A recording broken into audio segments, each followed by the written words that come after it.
Hi everyone, आपका question है पिताजी ने स्कूल में क्या देखा, उन्होंने आगे क्या देखा, पूरा विवरण अपने शब्दों में कीजिए। तो लेखक ओम प्रकाश के पिता अचानक तीसरे दिन विद्यालय के सामने से जा रहे थे कि बेटे ओम प्रकाश को विद्यालय के मैदान में झाड़ू लगाते हुए देखकर ठिठक गए और वहीं से आवाज़ लगाई। ओम प्रकाश, जिसे मुंशी जी कहकर संबोधित करते थे, पूछते हैं कि मुंशी जी ये क्या करा रहे हैं। उन्हें देखकर लेखक फफक फफक कर रोने लगता है। इतने में उनके पिताजी सड़क के मैदान में उसके समीप पहुंचकर पूछते हैं, यानी कि पूछते हैं, यहाँ पे ये नहीं लिखेगा, ठीक है।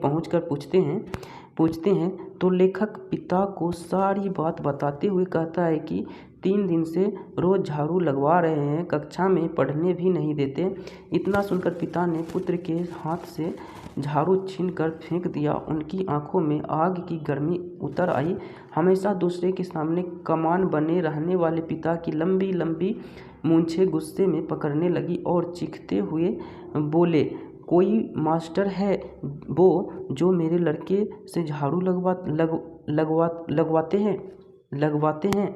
लेखक ओम प्रकाश के पिताजी की आवाज़ पूरे स्कूल में गूंज रही थी, जिसे सुनकर हेडमास्टर के साथ सभी मास्टर लोग भी बाहर आ गए हैं और हेडमास्टर ने गाली देकर उसके पिता को धमकाया, किंतु धमकी का कोई असर न दिखाते हुए लेखक के पिता ने पूरे साहस और हौसले से उच्च स्वर में हेडमास्टर कालीराम का सामना किया और इस घटना का लेखक पर ऐसा असर हुआ कि लेखक कभी भूल नहीं पाया, ठीक है। सो आंसर इसी तरह आपको लिखना है, ठीक है। So thank you, like share and subscribe.